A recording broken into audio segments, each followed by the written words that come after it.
You hop into a Roblox nightclub, then silence. Chat explodes. Where's the music? Overnight, one update flipped the soundtrack to private. Boomboxes died. Clubs froze. A community unraveled. First, the boombox era. For most of the 2010s, bring your own music was the badge of a cool Roblox experience. In hangouts like Club Red, Vibe NYC, or even Tycoons, paying a couple of $100 Robux for a boombox or radio pass let you punch in any sound ID from the public library and blast it across the server. It was simple. Type a sound ID, hit play, and the boombox streamed whatever someone had uploaded. Memes, chart hits, even hour-long EDM mixes. Because the library grew by tens of thousands of tracks every day, developers built entire game loops around open-ended audio. Rhythm games synced obstacles to user songs. Social hubs advertised 24/7 TikTok hits. Even roleplay staples like Meep City slapped a radio on the hotbar so players could curate the vibe for their friend circle. In Bloxburg, players paid 400 Robux for the unlocked stereo, and for years, it was the top purchase in town. By late 2021, the ecosystem was huge but fragile. Millions of public audios, minimal moderation, and no blanket music licenses. When rumors of stricter copyright enforcement surfaced, dev forum threads filled with dread that boombox gears and radio passes will be rendered useless. Players shrugged it off. After all, the beats had been booming since 2013 without consequence. But that wall of sound was masking a legal ticking time bomb. In 2021, the music industry finally pulled the pin. By early 2021, record labels were tired of seeing their hits streamed free inside Roblox's boomboxes. On June 10, 2021, the National Music Publishers Association dropped a legal nuke, a $200 million copyright infringement lawsuit, accusing Roblox of unabashed exploitation of songs from Ariana Grande to Imagine Dragons. The filing painted a bleak picture for investors, and for developers it hinted that the open music library they relied on might be living on borrowed time. Roblox hurried to calm Wall Street, inking piecemeal deals with BMG and Sony, but the big bomb didn't fizzle until September 27, 2021.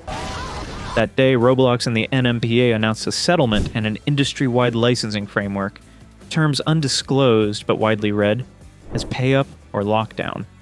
The message to creators was crystal clear. The free-for-all audio era was ending.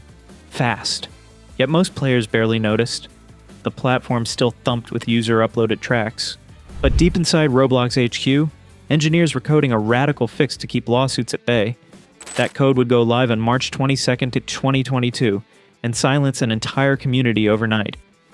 Roblox broke the news just 2 weeks before rollout.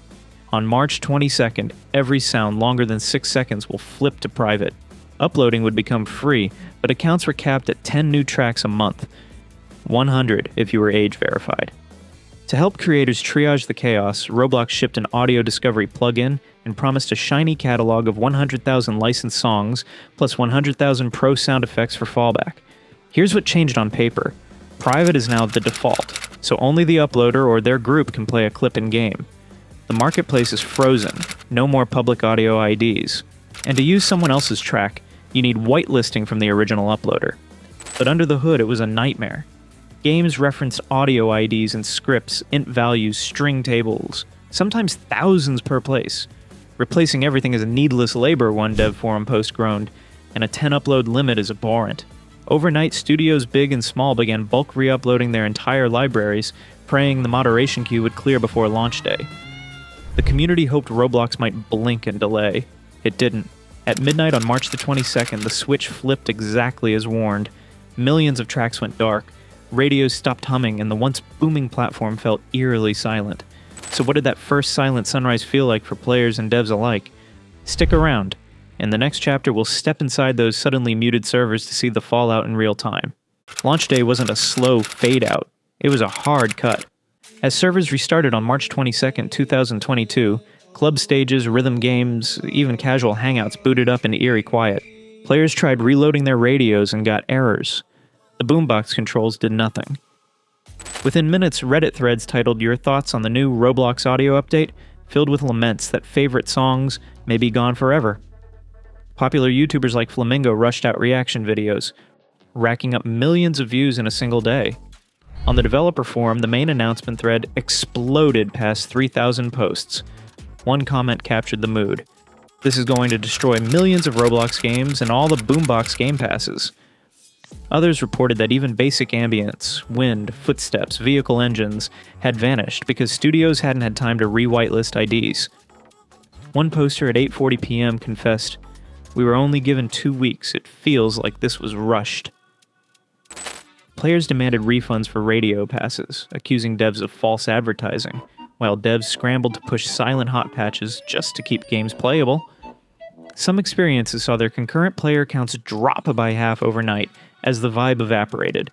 The sudden hush wasn't just an inconvenience, it was a gut punch to the very identity of Roblox's social spaces, and for the people who built those spaces, the real nightmare was only beginning. Next, we'll dive into the frantic 48 hours of emergency patches, sleepless nights, and public outcry that defined the developer meltdown. If players heard the silence, developers felt it in their source code. Within an hour of the flipover, the main dev forum thread surged past 3,000 replies, turning into a rolling panic room. One user shouted, "Congratulations! Now developers are quitting the platform!" Another posted a grim screenshot of Studio's output pane.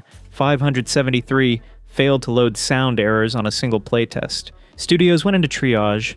One team re-uploaded audio under the new limits, hoping moderation wouldn't stall. Another combed through thousands of scripts, swapping dead sound IDs and adding safe fallbacks. A third handled Discord, telling players, "Yes, your radio pass is broken. No, we can't refund Robux." Indies had it worst. A solo scripter named Classic Dev wrote, "You're not only destroying countless games, you're disabling all developers from using any at all." Another lamented that 2 weeks' notice was the most backlash I have ever seen from a Roblox update. Bigger studios brute forced it. One major team re-uploaded over 2,000 sounds on verified accounts, but small creators hit the 10 upload cap and had to strip features. Some shelved entire projects.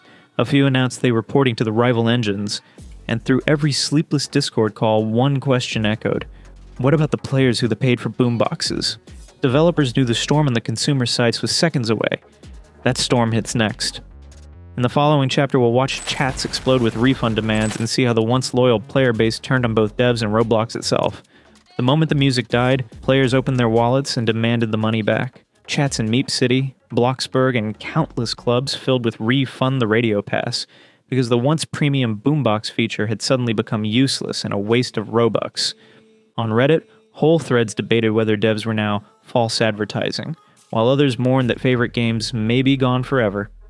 The dev forum saw the consumer anger coming a mile away. One developer asked point blank whether Roblox would force Game Pass refunds or leave studios to face the storm alone. Another replied with a shrug, "Some are retiring their passes, some are keeping them. But either way, players aren't happy." When a bug hit even Roblox-owned tracks, frustration boiled over. "This update is horrible if we can't even use music we own." Average playtimes dipped, dislike ratios spiked, and TikTok filled with memes of empty dance floors. It was clear, silence had a real-world price tag, and the community wanted someone, anyone, to pay it. So how did Roblox's leadership try to calm a player base in open revolt? Up next, we'll unpack the official damage control playbook, from free sound libraries to policy band-aids, and see whether any of it actually worked. Roblox didn't let the silence linger. Within hours, the company rolled out a survival kit it hoped would calm both creators and copyright lawyers. Uploads became free, but with limits. Unverified accounts could add 10 audio files per month, verified accounts could add 100. Some studio partners reportedly had higher private caps. Audio Discovery scanned everything, slapped red X's on sounds that would fail, and told you which scripts to edit.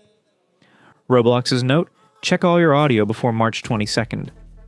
To replace the lost beats, Roblox promised over 100,000 rights-cleared songs, plus another 100,000 pro sound effects from Monstercat APM and Pro Sound Effects, free to use in games and safe from legal trouble. Roblox posted step-by-step guides and daily dev forum updates, how to give group permissions, why radio passes might not return, and a promise the upload caps would ease over time. On paper, it checked every box. In practice, creators called it a band-aid on a bullet wound. The tool misflagged files, the sound effects library felt generic, and the 10 upload cap left indies stuck. So 2 years later, is the wound still bleeding, or has the community found a new heartbeat? That answer comes in the next chapter. A half-healed scar. Fast forward to 2024, and the beat is back. Just not the way veterans remember. Upload limits still sit at 10 tracks a month for unverified users and 100 for ID-verified accounts, a ceiling Roblox admits is not ideal. Boombox radio passes? Still collecting dust? Bloxburg quietly pulled its 400 Robux stereo, and Reddit threads warn newcomers that Boombox game passes are useless now. Roblox has patched some wounds. Private audio can now be shared with friends. Easing small team collabs and short sound effects under 10 seconds can finally be made public, if you're verified and the clip contains no music or speech. Yet long approval queues still stall uploads for a day or more, leaving devs grumbling that audio is just broken. While official tools lag, the community improvises. Fan projects like Bloxtunes, a Spotify-style browser for the Roblox license catalog, popped up in mid-2025 to fill discovery gaps. Roblox itself now pushes a music top 100 chart and teases deeper track-to-experience links for 2025. So the platform isn't silent anymore, but the freedom and spontaneity of the Boombox era never fully returned. What lessons can every platform learn from this clash between copyright law and user creativity? Roblox's audio mess shows what happens when legal reality collides with user culture. 5 lessons. 1. Lawsuits outrun roadmaps. Once the $200 million claim landed, the free-for-all was over. Get licenses early. 2. Lead time beats tooling. 2 weeks wasn't enough to audit thousands of sounds. 3. Make communication two-way. Those dev forum blowups needed real-time Q&As. 4. Offer migration paths. Free uploads and a big license library soften the hit. 5. Respect sunk costs. Boombox passes went useless. Give clear refunds or repurpose. Bottom line, balance IP and creativity with early planning, open comms, solid tools, and empathy for the time and money players already invested. That was the night Roblox went silent. Comment your story. Devs, drop your fixes. Like, subscribe and share to make Roblox hear us.